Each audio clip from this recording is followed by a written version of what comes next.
Langkah Presiden Jokowi bagi-bagi bansos selama masa kampanye mendapat sorotan sejumlah pihak. Pemberian bantuan ke masyarakat ini dinilai berbau unsur politis dan menguntungkan paslon tertentu. Presiden Joko Widodo semakin gencar membagi-bagi bantuan sosial akhir-akhir ini. Menariknya, pembagian bansos oleh Presiden makin sering tak dampingi Menteri Sosial Tri Risma hari ini. Sejak akhir 2023, Jokowi memang makin gencar membagi bantuan langsung tunai, baik berupa bahan pangan maupun uang tunai.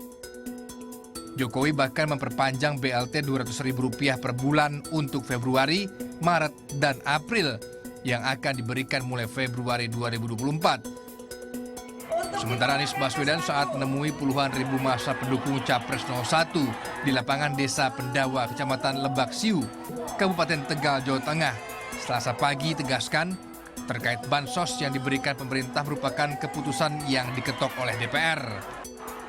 Sehingga tidak boleh ada yang mengklaim menjadi bantuan presiden atau pasangan capres tertentu. Tolong yang memanfaatkan dengan sewenang-wenang kita awasi supaya tidak salah sasaran, bahkan kalau hanya diberikan kepada kroninya saja. Tapi itu terkesan politisasi nggak sih Gus? Melihat semuanya terskema sedemikian rupa di rapel di momen-momen pemilu seperti ini. Ya, memang eksekusi ada di tangan pemerintah dan presiden. Kita harap presiden fair. Presiden benar-benar menggunakan bansos sebagai negarawan, bukan sebagai politisi. Betul. Kualat, Pak. Sekjen PDI Perjuangan Hasto Kristianto kembali menegaskan bahwa pembagian bantuan sosial oleh Presiden Jokowi dan sejumlah menteri jelang Pilpres 2024 syarat dengan kepentingan politik untuk memenangkan paslon nomor urut 2 Prabowo dan Gibran. Sehingga bansos bukan kebijakan presiden. Bansos adalah kebijakan politik dari politik anggaran yang ada di DPR RI, sehingga pembagian bansos jangan dipolitisasi. Dan ini seharusnya di dalam tata pemerintahan negara yang baik menjadi ruang lingkup dari Kementerian Sosial.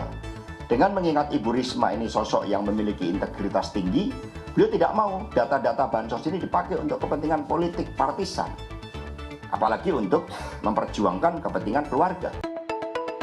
Sementara Dewan Pakar Tim Pemenangan Ganjar Mahfud, Emru Sihombing, kritisi pembagian bansos yang tidak mengajak Menteri Sosial. Saya kira ada satu yang menarik, diberi bantuan-bantuan bansos, seharusnya itu kan secara profesional, secara pembagian tugas, itu harusnya diberikan oleh Menteri Sosial. Karena itu tupoksinya, jadi nggak boleh menteri lain, atau bahkan Presiden tidak boleh. Kenapa? Karena ketika diberikan job description, bahwa pimpinan itu tidak boleh mencampuri, mengontrol ya, mengawasi ya, melakukan pekerjaan tidak boleh. Nah, harusnya itu melakukan pekerjaan itu Menteri Sosial, mengawasi Presiden boleh dong. Bansos dikucurkan dengan anggaran sebesar 11,2 triliun rupiah. Bantuan tunai tersebut nantinya bakal diberikan sekaligus pada Februari 2024 kepada 18 juta keluarga penerima manfaat.